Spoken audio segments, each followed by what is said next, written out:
From British roots to Indian pride, the inspiring history of Royal Enfield, presented by Murali Edutech.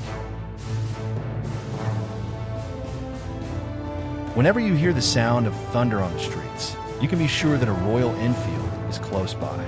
It is truly an iconic motorcycle, a bike that represents style and the elite class both in India and globally. Royal Enfield has a rich history that stretches back more than 130 years, starting in 1891 as a manufacturer of needles, before evolving into bicycles and ultimately motorcycles. The evolution of the company from its origins in Britain to its significant role in the Indian motorcycle industry is characterized by innovation, adaptability, and a deep-rooted heritage.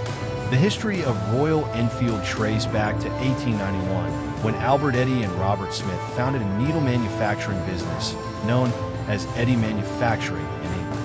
Yet, fate had grander designs for them, as they were commissioned to produce bicycles for the Royal Arms factory. The Royal Small Arms factory was located in Enfield, which led to the creation of the Enfield bicycle. Within a year, the term Royal was incorporated, resulting in the establishment of the Royal Enfield name, signifying the inception of an iconic brand. Their adventure took an unexpected twist when they secured a contract to manufacture bicycles for the Royal Arms factory, resulting in the establishment of Royal Enfield. The slogan, "Made like a gun," was launched, signifying the start of a remarkable legacy. Utilizing a single bicycle frame along with 4 wheels, the Enfield quadricycle gained significant popularity. Driven by a single-cylinder engine that generated only 2.25 horsepower, this remarkable 4-wheeled vehicle established its reputation by participating in the first Royal Automobile Club 1,000-mile trial across the UK in 1900. In 1901, Royal Enfield launched its inaugural motorcycle, equipped with a 239 cubic centimeters engine. The motorcycle was created by French automotive engineer Jules Gobiet in collaboration with Bob Walker Smith, also referred to as R.W. Smith. The single-cylinder engine was positioned above the front wheel and ahead of the handlebars. A toothed leather drive belt transmitted the 1.5 brake horsepower of power to a sizable drive wheel located at the rear. Throughout the years, the company consistently innovated and enhanced its motorcycle designs. Royal Enfield manufactured motorcycles and a service sidecar for deployment during World War I. The 6-horsepower model was available in various versions, including an ambulance and a variant designed to accommodate both Vickers and Maxim machine guns. In addition to providing motorcycles to the War Office, Royal Enfield also fulfilled contracts to supply bikes to the Imperial Russian government. By this time, the Redditch factory had expanded significantly, covering an area of 18 acres. It was so extensive that it boasted its own fire service, made up of production personnel who were also trained as firefighters. The Royal Enfield Bullet, arguably the most iconic model in the history of RE, was introduced in 1932 and offered in 3 engine sizes: 250, 350, and 500 cubic centimeters. This motorcycle has been in continuous production since its launch and is considered the longest-lasting motorcycle design ever. During World War II, Royal Enfield was called upon to manufacture motorcycles under license for the War Office. One of the requirements was to provide the newly formed British Parachute Regiment with motorcycles that could transport messages and signals prior to the establishment of radio communications. Additionally, the motorcycles needed to endure a parachute landing, allowing them to be dropped alongside airborne troops. Initial testing revealed this to be quite challenging, necessitating the construction of reinforced cages to prevent wheel buckling and frame cracking. Ultimately, the Flying Flea was developed, a small-capacity, 126 cubic centimeters, 2-stroke motorcycle that could operate on various fuels. Further efforts were made to minimize engine noise, and approximately 8,000 units were produced. The additional pressure on manufacturing caused by the war effort necessitated that Royal Enfield establish more factories throughout the UK to satisfy demand. At one stage, there was a factory located 90 feet underground in Upper Westwood, Wiltshire, alongside the Calton Hill factory in Edinburgh, Scotland. The Flying Flea was utilized in various beach landings during the war, but it was generally delivered forward at a time from the rear of a glider instead of being dropped by parachute, as initially outlined in the War Office brief. With the conclusion of the war, Royal Enfield shifted its focus to fulfilling the significant demand for personal transportation domestically.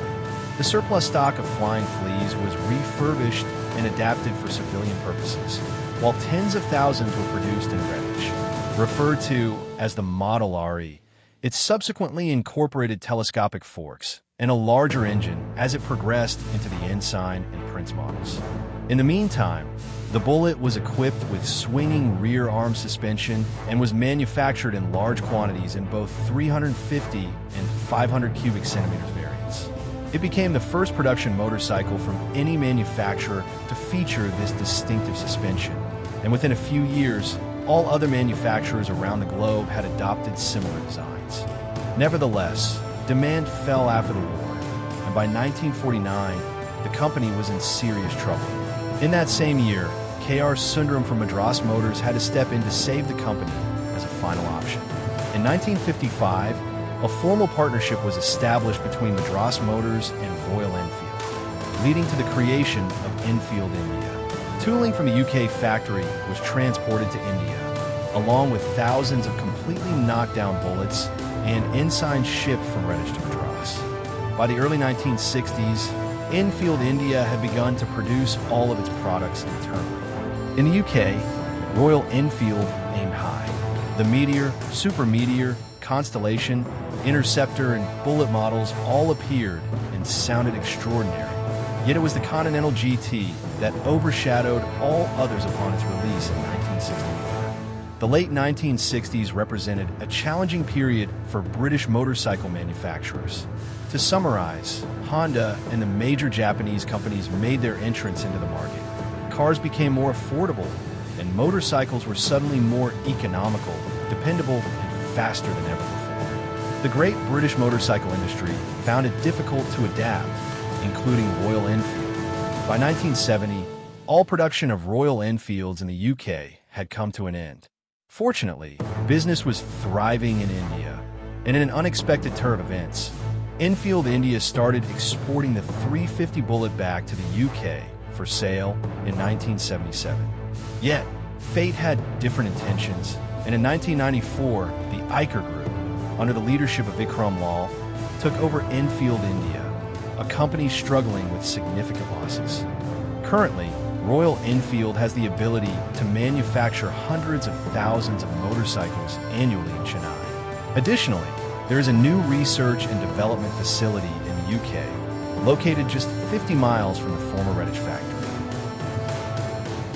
The Interceptor 650 Twin, which debuted in 2018, has become a top seller in the UK and truly embodies the essence of motorcycling. It offers an enjoyable riding experience, is reasonably priced, and boasts an attractive design. Models such as the Meteor, Bullet, Interceptor, and Continental GT are flourishing in today's market, which has a strong appetite for retro motorcycles. The introduction of the rugged Himalayan in 2016 allows Royal Enfield enthusiasts to experience riding both on and off-road across the globe. The outlook for the future is promising as well. In 2020, Royal Enfield registered a trademark for the name Flying Flea. Considering the rising interest in lightweight electric commuter bikes, it is probable that a plug-in variant is in development. Today, Royal Enfield is a global lifestyle brand, known for its retro-modern motorcycles and community-centric ethos, a brand that survived by reinventing itself while staying true to its heritage, which embraces a nostalgic appeal while competing in modern global markets.